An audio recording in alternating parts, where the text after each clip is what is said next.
tell my story. Yes, you are so very welcome. I'm so happy that you're here. And I want you to, well, first of all, let me talk to the audience for just a second.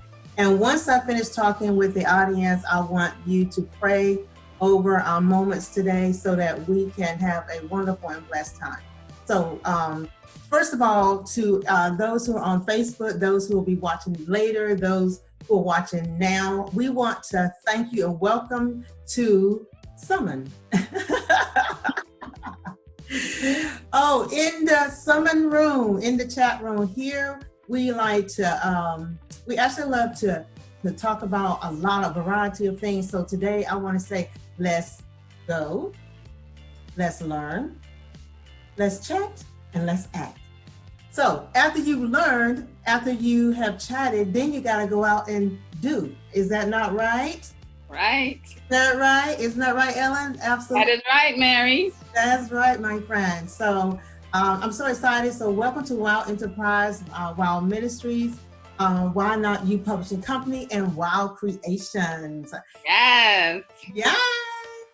And all these companies were birthed over 20 years ago out of the scripture John 4:14, where the woman who was at the well, and she says to him, she was like, I perceive that you are a prophet. And he said, listen, my dear, he said, you know what's going to happen here? He said, you're not going to just come to this well and get water. He said, but I tell you one thing, if you talk to me, you hang out with me, he said, I'll show you greater water than you have ever had. This water I give you, you will never thirst again.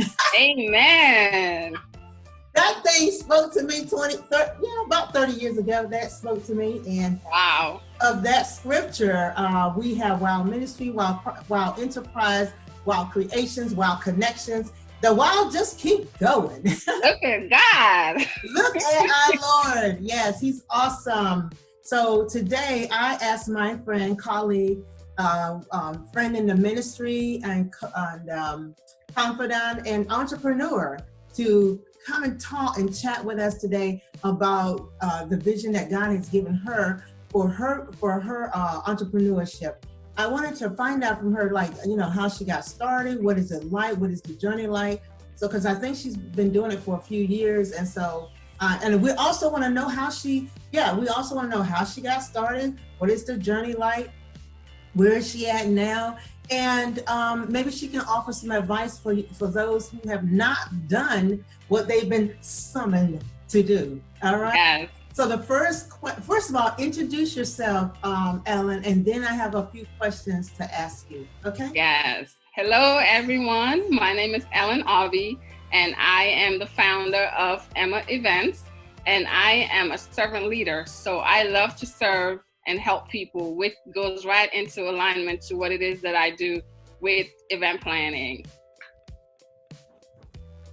Yeah, so tell me, Ellen, when you heard the call of God on your life concerning event planning, had you ever done it before? Yes, so actually, I had always done event planning, but not on a professional level per se, because I had always been doing it at church. Mm-hmm. I would be doing events for my friends and my family. I would be doing events at work. And one day I did something at work where one of my coworkers was like, Ellen, you're missing your calling. And so when I really thought about it, it's like, oh my goodness, my spiritual gift, which is service. So part of event planning is, you know, serving people, is helping people. So that's when I realized that, you know, this was my calling. And I just, you know, trusted God to just lead the way and help me to be where I am today. Mm-hmm. Was it hard for you to answer the call though? Because you know, calls people all the time, they don't always obey because it's not always easy to answer the call of God on your life, regardless of what it is. I don't think it was hard because, like I said, it became so easy. And one of the things that I realized that whenever I would do these events, people will talk about it, you know, how much fun they had, how much they felt better. And at the end of the day, I realized that if I didn't do something, people were asking me, well, when are you going to do this? And when are you going to do that? And so, you know, that's when I realized that, hey, you know what? I really need to. I sent you an article regarding entrepreneurship, and there was 3 options that I want you to kind of focus in on. So I'll review them for our audience so that they'll know what we're talking about. Yes. This article is called Entrepreneur Leader. Mm-hmm. And it says, are you a creator? Are you a doer? Or are you an implementer? So creators are people with the innovative ideas. And secondly, doers are those who are task-oriented individuals. And then thirdly, the implementers are the individuals who bring things to pass. They are the executors. Mm-hmm. In saying that, when you was reading the article, first of all, did you like the article?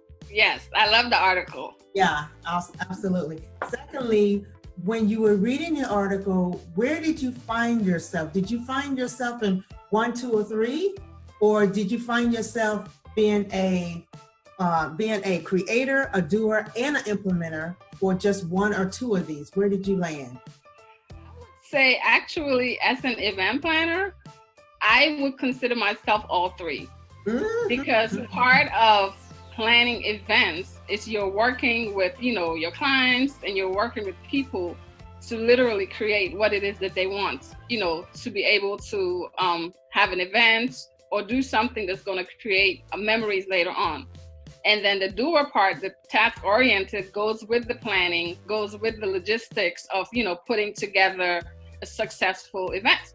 And mm-hmm. implementing for me is literally executing, whatever it is that you're doing, whether it's a 50-person event or whether it's a 400-person event, you still have to be able to realize that you still want the same outcome, which is, to have a successful event, to make sure that, your client is happy. But mm-hmm. at the end of the day, you're bringing someone something that they really wanted, So I would say all 3 apply to me. Excellent. When I read the article, I too found myself, in all 3 of these tasks. I said, you know what? These charges, that's a better way of saying it. I found myself in all 3 of them because mm-hmm. I'm a doer, and I'm a creator, absolute creator, yeah. A doer, and I love to execute. Now look at Summer. Summer was birthed. I mean, it's amazing. I have been doing virtual stuff all along anyway. Yes. But when we were shut down because of COVID-19, mm-hmm. This is what I was saying. This is exactly what I was saying, Ellen. I was like, Lord, I said, I'm not going to be just sitting here watching other people do. Yeah. Like I saw these pastors and leaders and mm-hmm. this person, that person were doing. And I said, I'm not going to just be sitting here doing. I said, I'm going to continue to do what I want, what you have anointed me to do. And mm-hmm. I saw a lot of, ministers and pastors and stuff just waiting around, mm-hmm. The COVID-19 to kind of go away and waiting around for them to say, oh, you churches can open now. You can preach now. You can go and teach now. And I was like, no, I've been doing this all along. Yes. I was online teaching over 5 years, almost 6 years now. Absolutely. And I learned how to brand myself online, you know what I mean? And and because of that, I actually ended up birthing another part of the, the Wild Enterprise with the whole teaching thing, with, mm-hmm. Dealing with secular people from all over the world. So I get you. I really get you about the whole entrepreneur thing. And prior to that, I had told you and I had a conversation about this whole event planning thing. I was doing that every weekend with the ministry. Yes. Until my daughter got sick, I had to shut all that down. Yeah. Get you. I'm so connected with you regarding the event planning. It's such a wonderful and rewarding thing. So I'm so excited for you, my friend. Thank you. One day, you and I can get together and do something together. Wouldn't that be nice? Yes. And one of the things, with event planning, especially being an entrepreneur, it's always great to be able to collaborate, and work with other people because you get a wider reach, but at the same time, there's no competition, you guys are collaborating. And that's one thing I am very thankful to God for, because one of my prayers had been to be able to connect with someone in the industry that's like-minded. And I'm very fortunate to have a sister in Christ who's also an event planner. and she is able to work with me. I'm able to work with her. We learn together, but at the same time, we support each other. And I would definitely, recommend any opportunity we get to collaborate and work with other people. And you provide that support that, you don't know how far it goes, So yeah, absolutely. I look forward to, doing things together with you, Mary. Oh, me too, because I'm truly, like you, I believe in the power of sisterhood. But I told God, I said, that whole sisterhood thing, people throw that around women. We throw it around like, but really I found out over the years, a lot of women do not really know what that is. Absolutely. They say it, but they have no meaning. They have no understanding of what it really is. Because sisterhood there is no competition between them. There isn't. No. There's no jealousy. You know what I mean? When you shine, I shine. When I shine, you shine. Absolutely. My back, I scratch your back. But I realized over a long time after collaborating with other women and gotten knifed, by some of them. Absolutely. You know what I'm talking about? Yes. You learn your lessons, Mary. Yeah, and then the thing is, I learned about God is that sometimes, Ellen, God allows us to go through something like that because it gives us a wider reach. Just like you said, it gives us we're able to look at stuff from a broader perspective. When you knife or been stabbed in the back or cheated or lied on or whatever, you're able to reach those kinds of people who going through those types of situations. I am grateful to God that I met you years ago. You took one of my classes. Yes, I did. Unstoppable.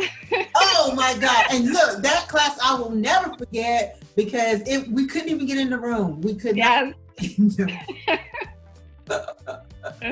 And we've been running and doing things ever since.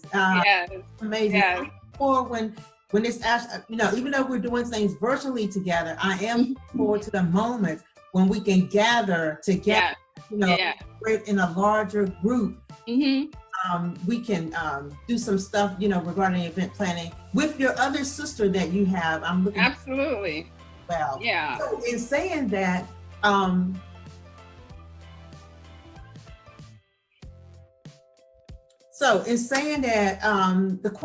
the second question I propose to you is this.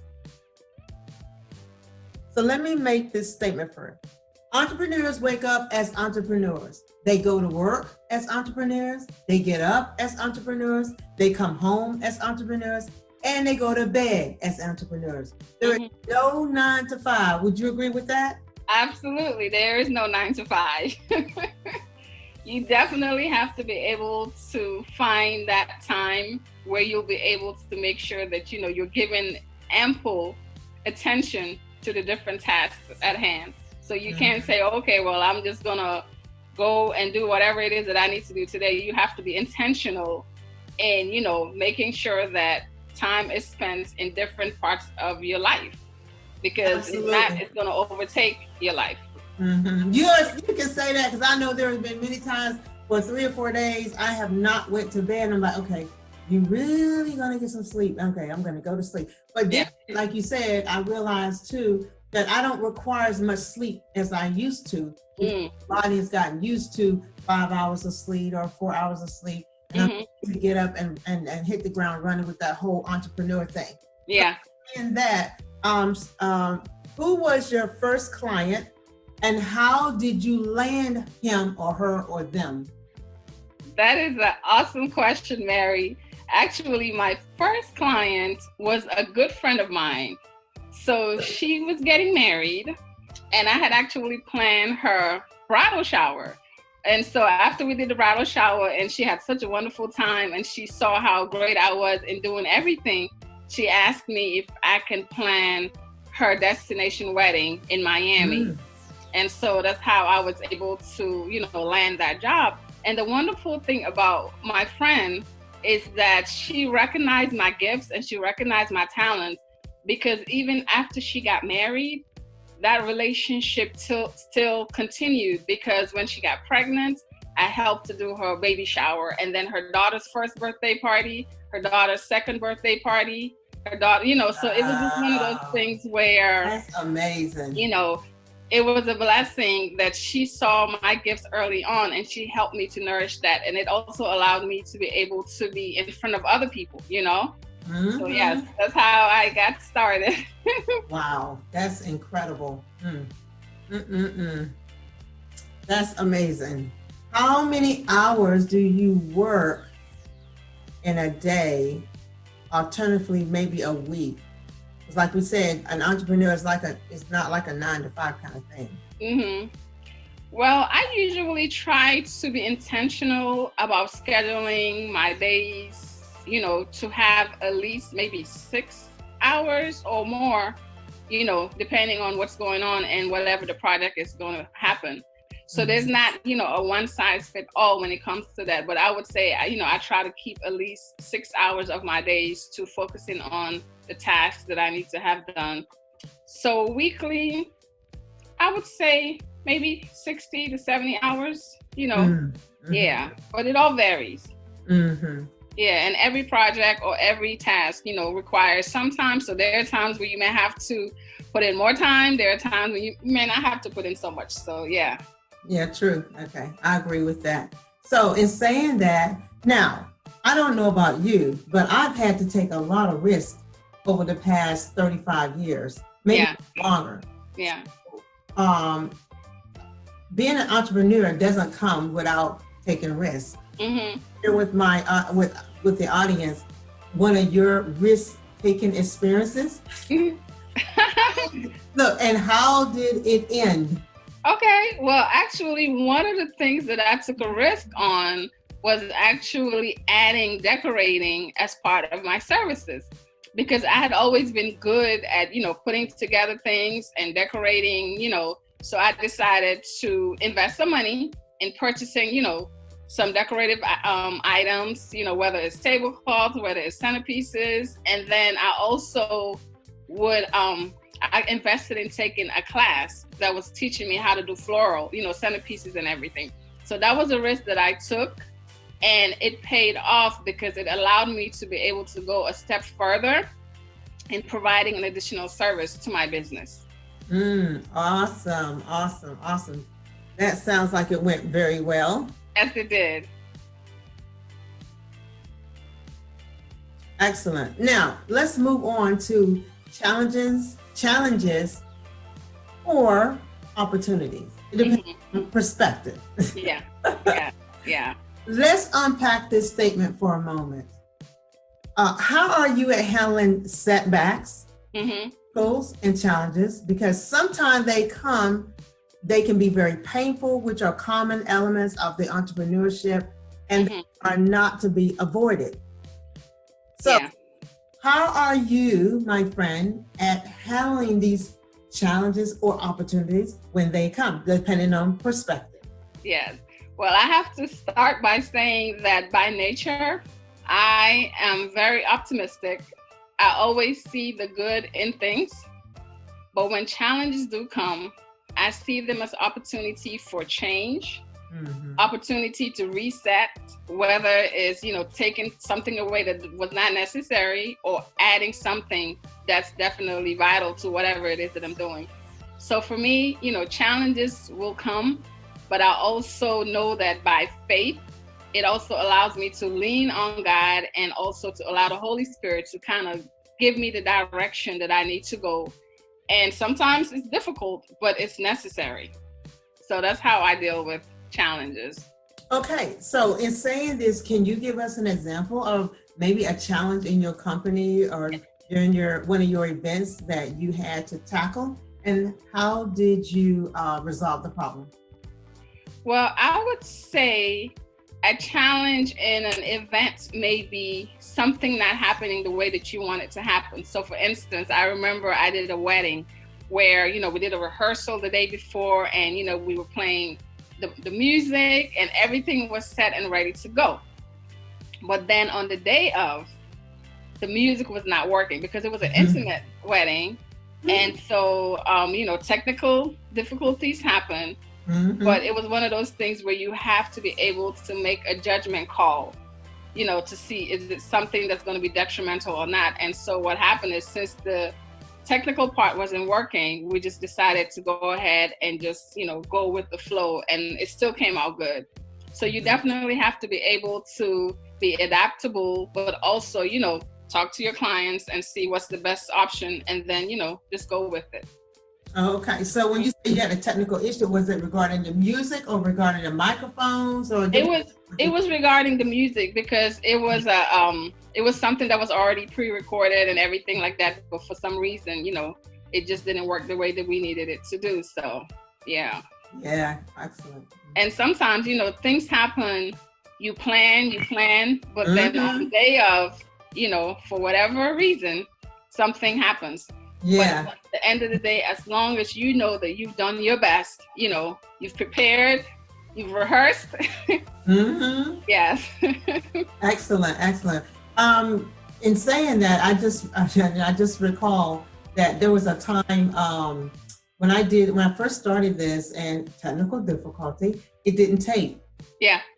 I had 5 women, and it didn't take. And you know how it is when you got 5 women now. If our event didn't take, I only have to deal with just one person. I have to reschedule. That's relatively easy. Yes. Try and get 5 women together again. Yes. Schedule so astronomically busy.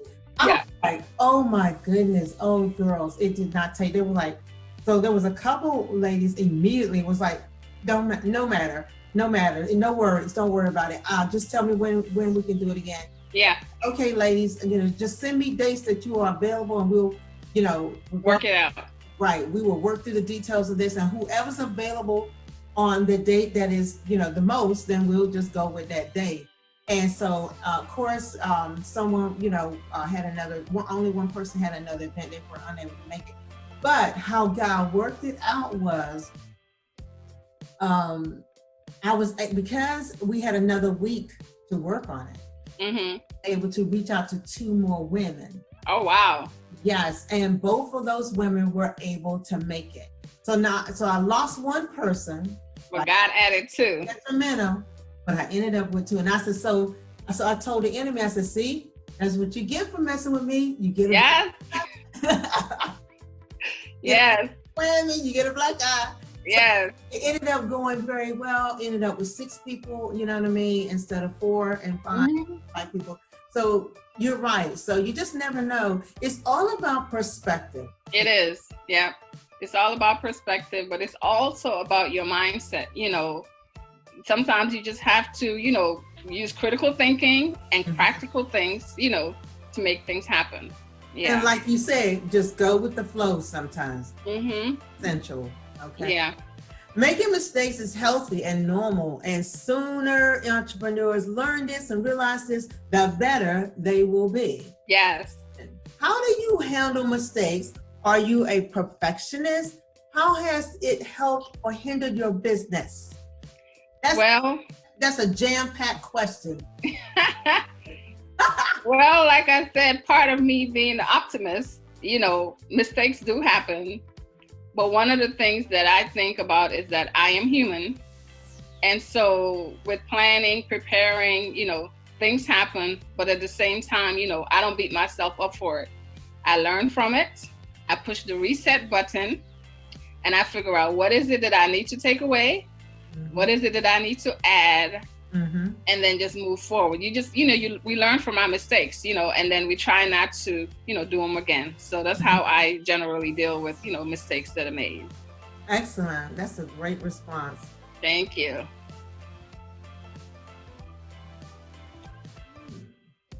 How important is creativity in your business? Do you believe that creativity is the spark that propels a company forward? If so, give us an example. I think creativity definitely is very, very important in a business, because it allows you to have room to grow. because you don't want to be stagnant, in just doing things the way that you're used to doing things, just like how we're doing this, virtual session. It's one of those things where you have to know the trends of what's going on, within the industry, and be willing to invest in learning. And so for me, part of what I do is I invest in taking, whether it's hands-on classes or whether it's taking webinars, just to be able to increase my creativity, but also learn from other people, because at the end of the day, that's part of being in this industry, is that, as trends are moving, as new things are going out there, you want to be able to be on the, growing and be on the level of how things are going within the industry. So yeah. Great response with this question. Also, you reminded me of, I went on an interview recently, and it was a $1 billion company. And as you already know, a lot of small businesses are not doing very well because of the COVID-19 and the shutdown, right? Mm-hmm. So this particular company, I was extremely impressed with them. Wow. Because when they had the COVID-19 for 2 weeks, remember they said we will only be closed for 2 weeks. Mm-hmm. That 2 weeks turned into what, 2 months? Yeah. This particular company did not miss a beat. So what they did was, and there were others too, but this is the one I want to chat about today. So what they did was, for the 2 weeks that they were closed, their team were brainstorming on how their employees could work from home in case this COVID-19 thing was not going to go away quickly.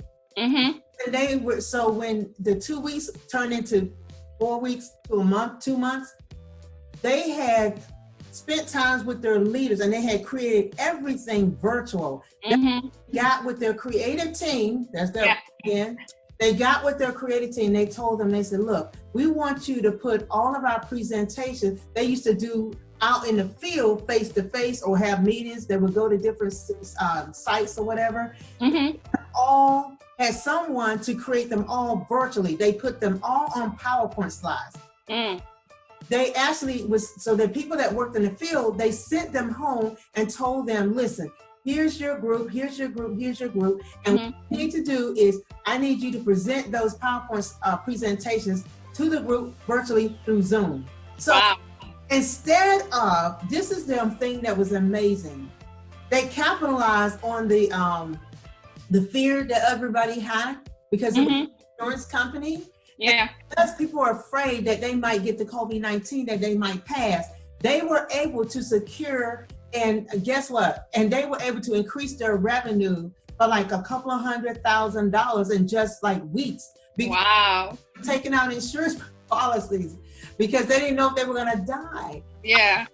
Oh my goodness. So instead of them being like $1 million company, I think they're into the billions. Billions. Wow. He said within like 3 to 4 months, they were able to increase their revenue, like triple times. Yeah. That's what you're talking about, what I'm talking about. You have to be able to shift and move with the times. Now here's the bad thing about another company that I work for. When I took over the company, in the accounting department, they were still using dot matrix printer. Okay. Wow. No, the dot matrix printer has not been around for 20 some years. I could not believe my eyes. I said, what in the world? So I was charged with moving them from part A to, part B, C, D, all the way down. Mm-hmm. This was a company that had not kept up with the times. So when the shift came, I'm pretty sure that they were dealt a big blow. Yeah. Because they did not keep up with the times. You know what I mean? Even though we helped them move somewhat forward, there were still other things that they were still doing the old way. Yeah, old-fashioned way. They decided, because they resisted change in that area. So with all of us being shut down, you can't make the sales. No one's working from home. So for 2 or 3 months or 4 months now, your business has not been making money. So it'll be interesting to see if this business was able to survive. Now they may survive, Ellen, because their customers are loyal. They have been around for like 65 years. Wow. Possibility that their customers were hurting just as well also. So they may stick with them. But that would be the only reason why they would have survived this pandemic. There was no way they could have survived because they had not kept up with the times. So you see the difference between the two companies? Absolutely. The company was was able to capitalize on a crisis, whereas another company, I'm not sure if they made it. But interesting to see. So one day we'll have to come back and do another session again. Yeah. Let you know what my research found out about this. Yeah. Okay. And it has a lot to do with their leadership also, because, the leadership has to bring the team together, to work collaboratively to see, okay, how are we going to make this happen? And it reminds me of a story of a cousin of mine who works for a small cafe. And so when the pandemic started, he tasked his manager to say, hey, we're not going to close down. So let's come together and decide how we are going to stay open. And mind you, they are a cafe where, they sell fresh fresh pastries and breads and things like that. So what they started doing is they started selling milk, eggs, produce, because they're in a, essential things. Yeah, they're in a community. And so not only did it keep them afloat, but it also allowed the employees to still be a part of, the company. So yeah, leadership definitely makes a difference. That was smart. That was smart, because eggs, milk, cheese, butter, tissue, those things, hand sanitizer, gloves, those were essential things. And plastic. Yeah. I said, oh my God, I wish I had stock in the plastic right now. They are making a fortune. Every company, if you're planning on open, you have to do some type of social distancing. And so what did the grocery stores do? They put up these little plastic things, which they... the plexiglass shield. Yeah. But they were already using them in certain areas in the bank, right? Yeah. So I was thinking to myself, So now this is going into other places. Yes. You know what's so funny? Sometimes God has a sense of humor. He kind of sort of like gives ideas, to a certain group of people. And then you're thinking like, this is really ridiculous. You know what I mean? So when they're looking at it from the outside, but what happened years later now, not so ridiculous anymore, right? Yeah, absolutely. You're looking through that same plexiglass that was looking through for about 15 years now. So it's amazing out here in these streets. Yes, it is. My friend, this is so awesome. Okay, so here's the next question. You kind of answered it a little bit, but maybe you could just kind of dive in a little bit deeper. How important is structure in your leadership model and company? And as far as keeping it afloat, running it successful? So you kind of answered this a little bit. So just kind of answer, even if you repeat the same thing, it's okay. Because I want the people to know what your ideology would be for this type of question. How important is structure in your leadership model and your company, in your leadership model and the company, and as far as keeping it afloat, running smoothly?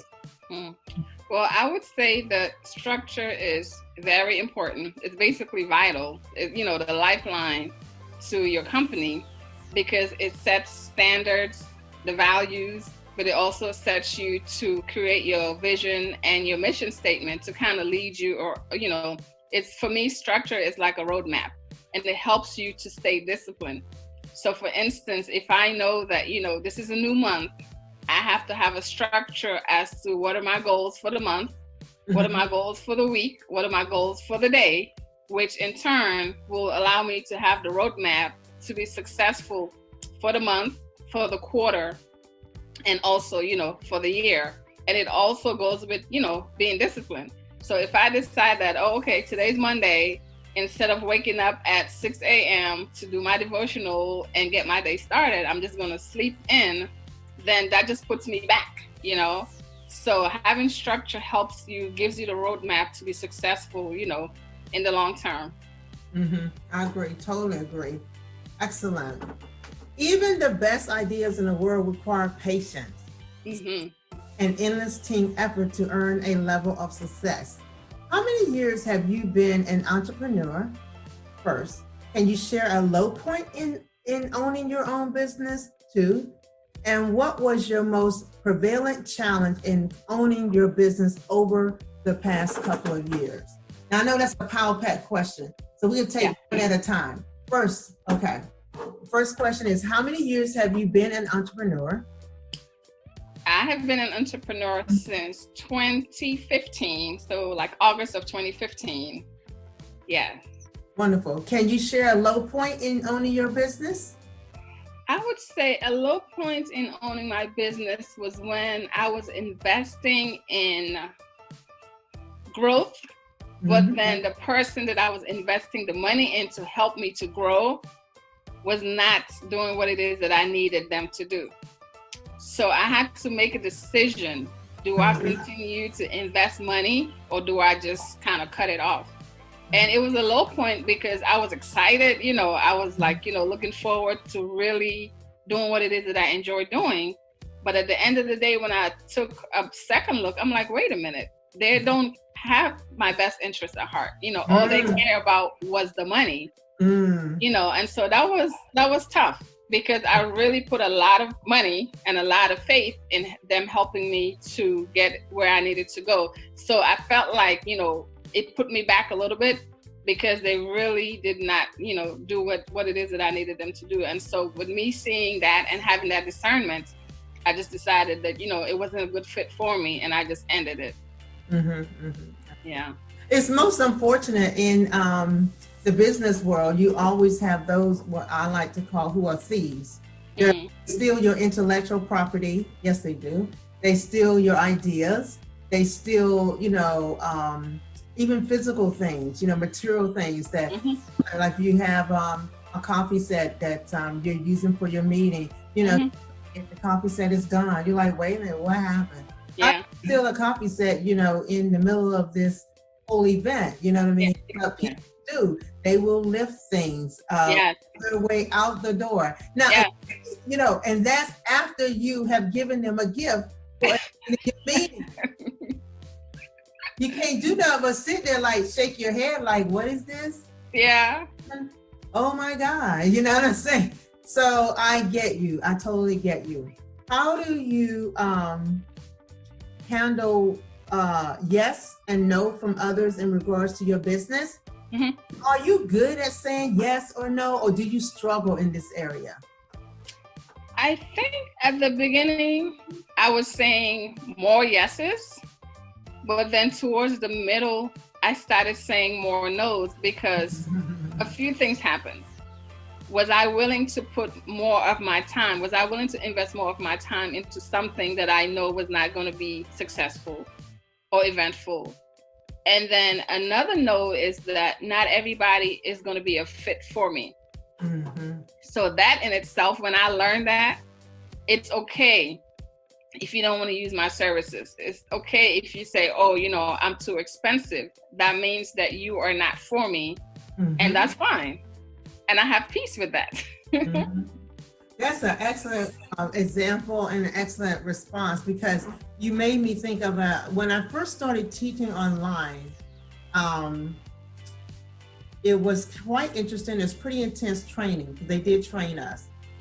So, when I first started, I ended up owing the company money because I didn't know how to really kind of I didn't have that momentum. And I was like, okay, how do we get a job and you owe somebody?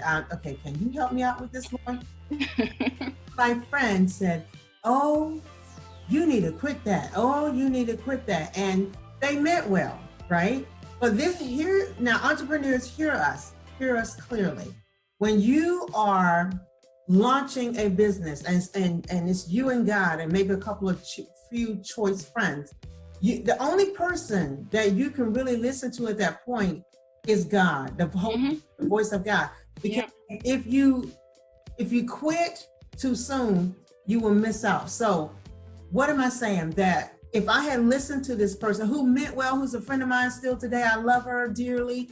If I had resigned or quit that whole movement, if you will, then guess what would have happened? I would not be where I am today. So I ended up really branding myself online through that company, learning because they were very strict, and they penalized you for everything. So Oh, wow. I had no other choice but to toe the line. You know what I mean? Because every time, if you did things they had forewarned you about, even if they were just mistakes, they would still charge you for it.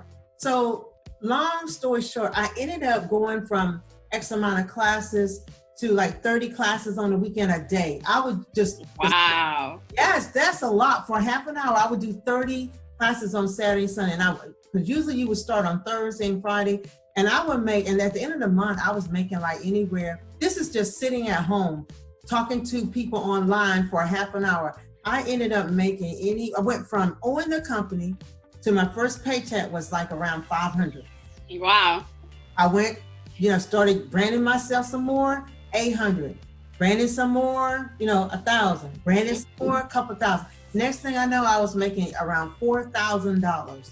Wow, that's awesome, Mary. And just sitting at home talking to people about English, teaching them English. So of course, wells run dry, right? So after a while, there was a shift in the company. It kind of, went through some changes, but I was there for a while. And online teaching, if you had a company for a year or two, you are doing very well. That is a very hostile environment. So people don't really stay into those positions. They just hop around because there's a lot of companies out there. And then I said, when I met some other people, and I said, well, how are they making this kind of money? I need to find out because what are they doing? So I remember just kind of, just exploring and watching them and, so forth, conversating. Found my niche and began to brand myself. And like I said, I started around $4,000. But here's the thing. That company there led me to the second company. Okay, that company there prepared me for the next company. Then, when I left that company, there was a company I had applied to before that did not hire me, okay? But I had done things I had different jobs along the way. When I went to apply at another company, I applied back at that other company that denied me. But I got that job. Yeah. So that particular company that denied me in the beginning, right? I ended up becoming a partner with. So now I actually write curriculums for Tiffany. Tiffany's company denied me. Now I'm pretty sure she was the same lady, but I don't even think, because she interviewed so many people, I don't think she even remembered me. So after a while, we had our relationship. Guess what I said? I said, Tiffany, oh, by the way, I said, do you remember me? She was like, huh? Well, that was God preparing you, Mary. Yeah, she didn't remember me anyway. So she was like, So, but yeah, you're right. I ended up partnering with her. I now work with her, kids in China, and I write I wrote a curriculum called Culture in America. What I do is I use the English language to teach them about the American culture. Oh, wow. That's awesome. About the American culture. And it's a gravy job. You know what I mean? It's not full time, it's part time. But her vision is the one day that I'll be able to come to China, train other Chinese teachers how to teach about the American culture, English. So she said, and every time, we do this, you will expand and increase, and you will be over all of the teachers. Now, could nobody do that but the Lord? But one of those steps, you know what I mean? Yeah. To that particular that bundle. Yeah. On top of that, I applied at another company here, but I think they are out of California somewhere.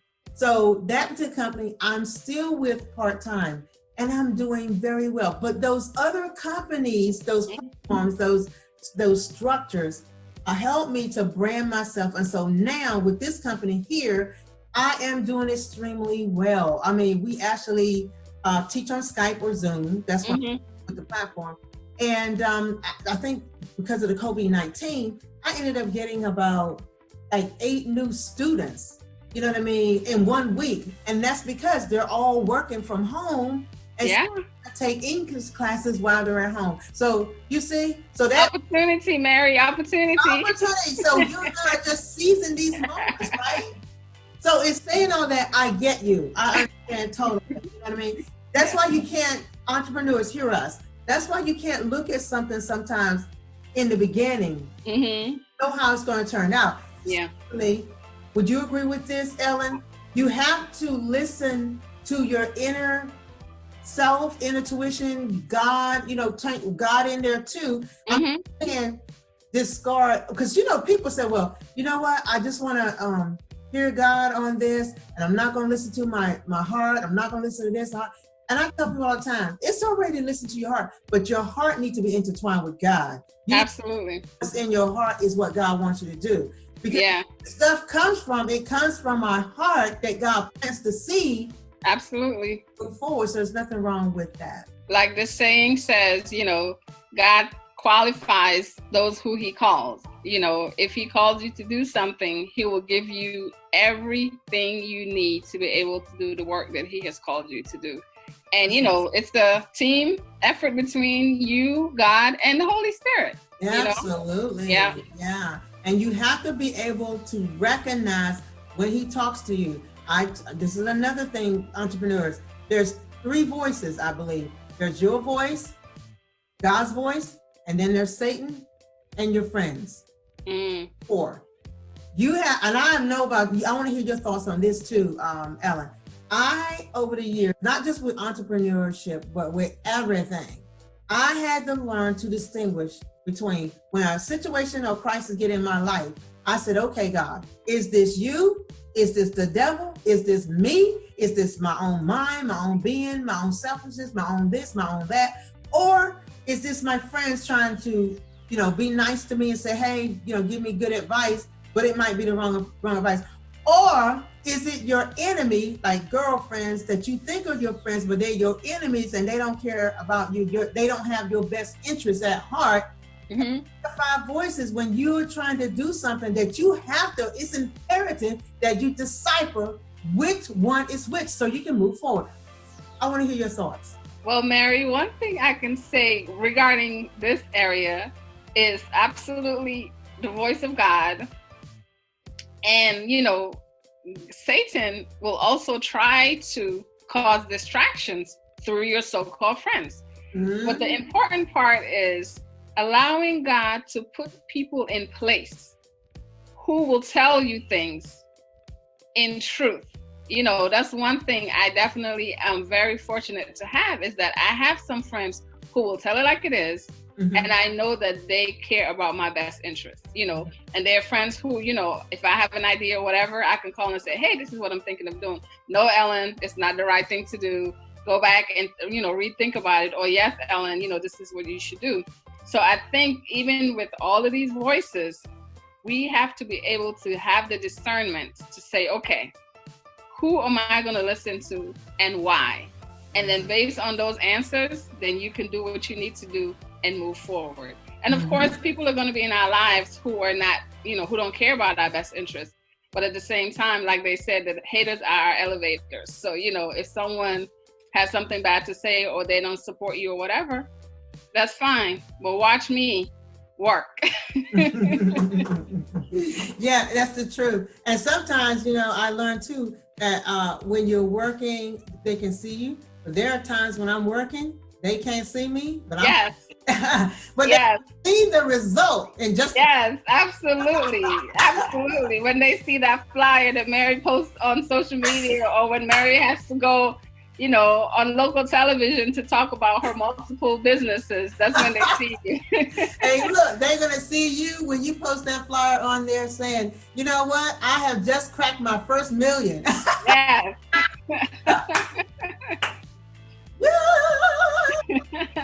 That's what I'm talking about. Yeah. People said, do not despise small beginnings. And absolutely. People, you know, because you got 5 followers or 4 followers or 3 or 30, and you look over at your neighbor and they got 5,000 girl, don't look that way over there. Just keep Mm-mm. yourself straight ahead, straight ahead. You know, Yeah. I remember a time when God, I remember I was going through something and the Father said, Mary, set your face like flint. I didn't even know that was in the Bible. When I heard it, I said, what is that? What is that? So I looked it up. I said, well, let me Google it. And I Googled it. Sure enough, it was in the Bible. And I was like, oh, okay, that's God, because he speaks his word, right? So I held on to that. Yes, I did. I held on to that. And I ended up getting my master's degree with an A in every class because I was nervous about that because something had happened. But God was like, no, set your face like flint. Watch me do, watch me perform, watch me execute, Mary. And execute, he did.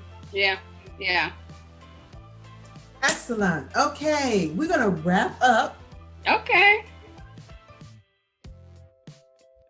Yes, we did very good because we actually got through all the questions because some of the other, I wasn't able to get through all the questions. Okay. How important is marketing, Brandon? We talked about this already, but I want to hear your thoughts on this. How important is marketing / branding? How did you brand your company yourself?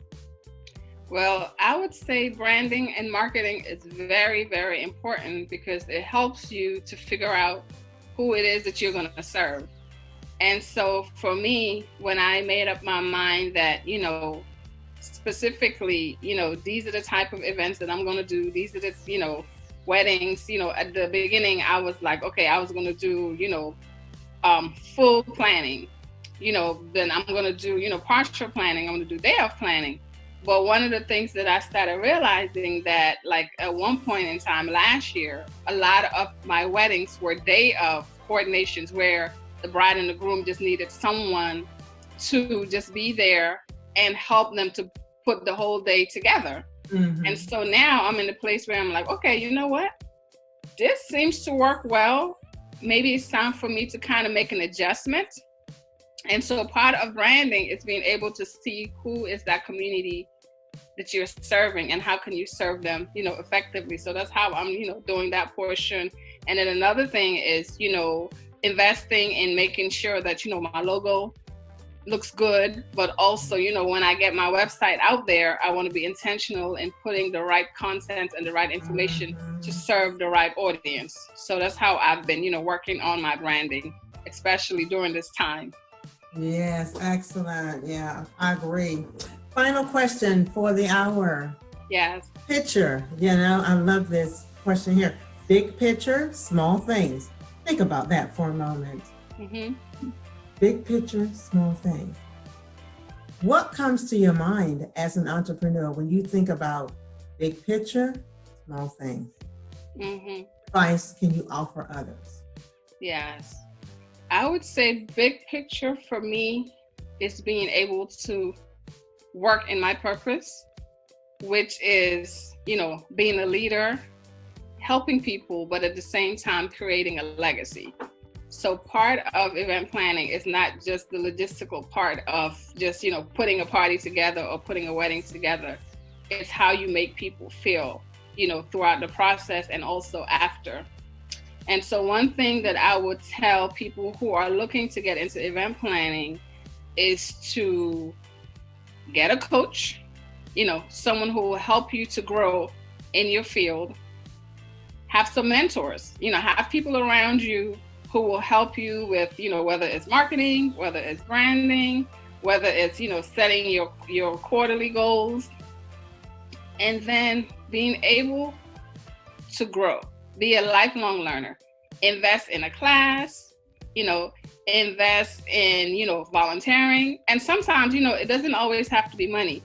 If there's someone in the industry that you admire, that you see, as a mentor, and they're doing something, and just see if you can go and just, give up of your time just to be able to learn and connect. That's one thing I'm very, very fortunate about, that there are people in the industry in the DMV area, when they have a project and the budget may not be able to have opportunity for them to pay, but they say, hey, you know what? I need, volunteers for a couple of hours. And I gladly will go and help. It's also giving me an opportunity to learn. And it's also building relationship. And that's one thing about being in, whether it's event planning, whether it's being a speaker or a teacher, you're building relationships with people. And so I would say that's definitely, those points will be important, as you become an entrepreneur, as you work in the event planning industry or not. Excellent, excellent, excellent. So, and what about the small things in that big picture? I would say the small things would be not beating yourself up, if things don't happen the way that you want it to happen. Mm-hmm. Give yourself some grace, mm-hmm. And just, wake up every day and put in the time and put in the work. And God sees you, and God will be the one to expose you to the right people that, He would have you to serve. Mm-hmm. Excellent, excellent.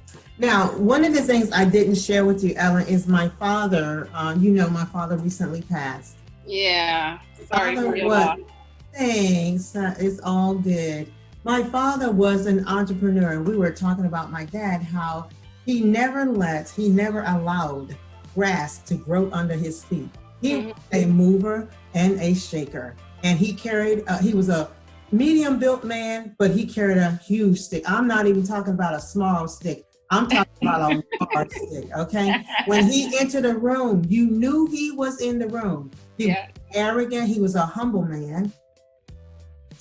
But when he came into the room, you felt his presence. His presence was through the roof. And I love that about him.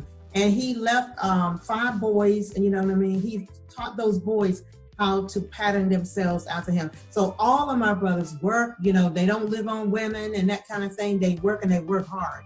And all of them are entrepreneurs in addition to their regular jobs. And me also too, I'm the same way. So one of the things I wanted to say is that this whole entrepreneur thing, I fought this with a fierceness, because I was like, I like, knowing every week when my check is coming, okay, God, Lord. He was just not having it, you know what I mean? And so my ministry and entrepreneur kind of ties and wraps in together.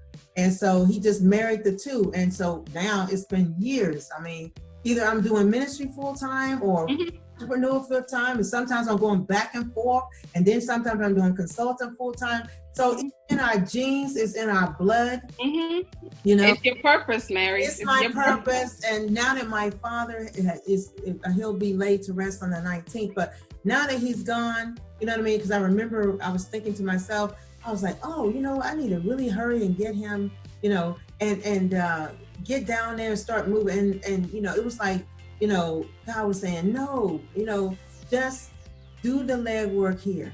Everything's virtual now. So when you go down there, all you have to do is just sign the papers. Everything's been dealt with, everything's looked at, everything is this. This is the mindset of an entrepreneur. An entrepreneur capitalizes on the moment, and they take risks.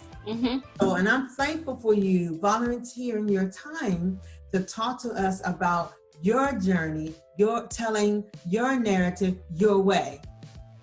Instead of someone else telling your story, you got to tell your story, and I'm excited about that. So I appreciate you, Ellen. I appreciate your calling. I appreciate your warm-heartedness. Thank you. I appreciate you as a friend and colleague, okay? Thank you. So I'm looking forward to you and we doing things together in the future. But also, I'm going to be watching your posts like I do now. All the wonderful things that you're doing out there in the earth realm. Thank you. So today is a beautiful day, and I appreciate what God has done through Summon today, So I thank him for that. So to all those who are listening to this now, listening to this later, who are thinking about entrepreneurship, I too echo Ellen, and that is, first, you answer the call. Secondly, you get to work, okay? You just don't sit around and chat about it and chat about it and chat about it. Thirdly, you got to sift out the naysayers, okay? Don't pay attention to what people are always saying, but be wise to hear what they're saying, because you might hear something that can help you. Like my mother said to me when I was growing up. She says, darling, you got to learn how to eat the meat and throw away the bones. I am, 30 plus. I have learned how to seize the meat and throw away the bones. So Yeah. I'm going to leave you a word today, audience. I want you to know that as an entrepreneur, you must be a risk taker, and you have to learn the voice of God so you can seize the moment, seize the meat, and throw away the bones. Absolutely. And bye-bye. Thank you for having me, Mary. I really appreciate it, and I look definitely forward to working with you. Absolutely. Bye-bye. Bye-bye.